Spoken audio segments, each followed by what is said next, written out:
জাতীয় পরিষদ, সেখানে সংখ্যাগরিষ্ঠতা পেয়ে গেল আওয়ামী লীগ। আমরা ইতিহাস থেকে যেটা দেখি, জামাতই প্রথম দল পূর্ব পাকিস্তানে মিছিল বের করে বলেছে নির্বাচিত দলের হাতে ক্ষমতা দিন। আপনার প্রথম প্রশ্নের জবাবটা আমি দিচ্ছি, দ্বিতীয়টা এড়িয়ে যাচ্ছে বৃহত্তর স্বার্থে। আশা করি সবর করবেন এবং আমাকে সহযোগিতা করবেন। প্রথম প্রশ্নের জবাব হলো, আপনি যেমন 7 বছরের শিশু, আমি তখন 12.5 বছরের শিশু। আমি মুক্তিযুদ্ধ করি নাই, কিন্তু আমার সাথে মুক্তিযুদ্ধের ব্লাডের সম্পর্ক আছে। আমার সেকেন্ড কাজিন, উনি তখনকার ইপিআরের একজন অফিসার ছিলেন। তিনি উই রিভোল্ট বলে চট্টগ্রামে যখন আমাদের সেনা অফিসাররা পাকিস্তান বাহিনীর বিরুদ্ধে রিভোল্ট করেছিলেন, তখন ওখানে প্যারামিলিটারি হিসাবে ইপিআরও তাদের সাথে ছিল। 3rd ডেতেই কিন্তু ওপেন ফাইটে তিনি মারা যান। কাজে আমি কিন্তু এটা ইনহেরিট করি। আমার ব্যক্তি অবস্থান আর দলের অবস্থান ভিন্ন হতে পারে। তখন আমার বয়সও হয়নি কোনো রাজনীতি করার, কিন্তু স্রোতের তালে আমিও কোনো না কোনো একটা সংগঠনের হাতে লেখা পোস্টারের কর্মী। সেই সংগঠনটা কিন্তু কোনো ইসলামী সংগঠন না, এটা ভিন্ন প্ল্যাটফর্ম। তবে যা দেখেছি, এই আদো বুঝ নিয়ে যা দেখেছি, তাতে অবশ্যই তখন বাংলাদেশে বা তৎকালীন পূর্ব পাকিস্তানে অনেক ক্ষয়ক্ষতি হয়েছে, এটা কেউ অস্বীকার করতে পারবে না। পাকিস্তানের 23 বছর শাসন করেছে মূলত সামরিক শাসকরা এবং মুসলিম লীগ, এই দুইটা মিলে। 70-এর নির্বাচন ছিল 23 বছরের মাথায় পাকিস্তানের প্রথম সাধারণ নির্বাচন। এর আগে আর সাধারণ নির্বাচন হয়নি। তখন বেসিক ডেমোক্রেসির আন্ডারে যারা মেম্বার চেয়ারম্যান ছিলেন, তাদের ভোটেই কিন্তু প্রেসিডেন্ট নির্বাচিত হতেন, এমপিরাও নির্বাচিত হতেন, এমএনএরাও নির্বাচিত হতেন। সেখানে দুটো ছিল, প্রভিন্সিয়াল অ্যাসেম্বলি এবং ন্যাশনাল অ্যাসেম্বলি। ফলে এটাই ছিল জাতিরাষ্ট্র হিসাবে প্রত্যেকটি ম্যাচিউর নাগরিকের প্রথম ভোট দেওয়ার সুযোগ, সরাসরি তার শাসক নির্বাচনের জন্য। সেই বছর ভোটের এই দৌড়ে পশ্চিম পাকিস্তানে ভুট্টো সাহেব 72টি আসন পেয়েছিলেন। অন্যান্য আসনগুলা বিভিন্ন দলের মধ্যে ভাগ হয়েছিল। আর পূর্ব পাকিস্তানের 162টি আসনের মধ্যে 2টি ছাড়া সবগুলো উইন করেছিল আওয়ামী লীগ, 160টি আসন। ফলে 300 আসনের যে জাতীয় পরিষদ, সেখানে সংখ্যাগরিষ্ঠতা পেয়ে গেল আওয়ামী লীগ। আমরা ইতিহাস থেকে যেটা দেখি, জামাতই প্রথম দল পূর্ব পাকিস্তানে মিছিল বের করে বলেছে নির্বাচিত দলের হাতে ক্ষমতা দিন। এটা মার্চের 1 তারিখ, যখন অনিশ্চিত হয়ে পড়ল, যখন ঢাকা সংসদ অধিবেশন স্থগিত হয়ে গেল, আশঙ্কা যখন দেখা দিল।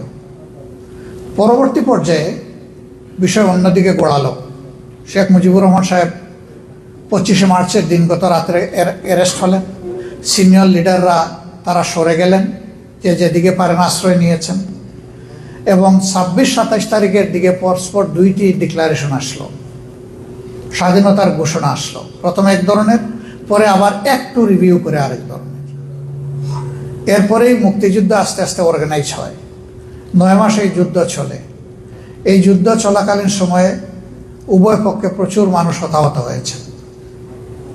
যুদ্ধ শেষে 10 জানুয়ারি যখন শেখ মুজিব সাহেব, 8 জানুয়ারি উনি মুক্তি পান করাচির কারাগার থেকে। তারপরে উনি হিথ্রোতে যান, মানে লন্ডন হয়ে হিথ্রোয়ে তিনি বাংলাদেশে আসেন। তো তিনি আসার পরে ক্ষমতা হাতে নেন এবং তিনি 4.25 বছরের মতো সময় পান দেশ পরিচালনা করার। সেই সময় 2টি আইন হয়েছিল, একটি যুদ্ধ অপরাধ আইন, আর একটা হয়েছিল কোলাবরেটর আইন। এই 2 আইনে 24,000 লোকের বিরুদ্ধে মামলা হয়। আর যুদ্ধ অপরাধী হিসাবে 195 জনকে ফাইনাল করেন শেখ মুজিব সাহেব নিজের হাতে, যার মধ্যে পূর্ব পাকিস্তানি কোনো নাগরিক ছিলেন না।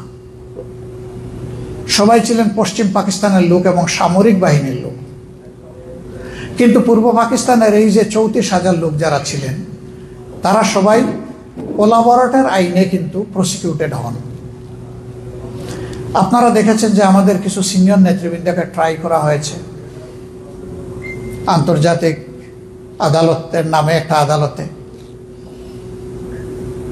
তাদের কারো নামে, শেখ মুজিবুর রহমান সাহেব জীবিত থাকা অবস্থায় তখন 422টি থানা ছিল পূর্ব পাকিস্তানে, কোনো একটি থানায় মামলা তো দূরের কথা, একটা জিডিও ছিল না। যখন ঘটনা তাজা, সাক্ষী জীবিত, আলামত একেবারে স্পষ্ট, তখন কিছু ছিল না।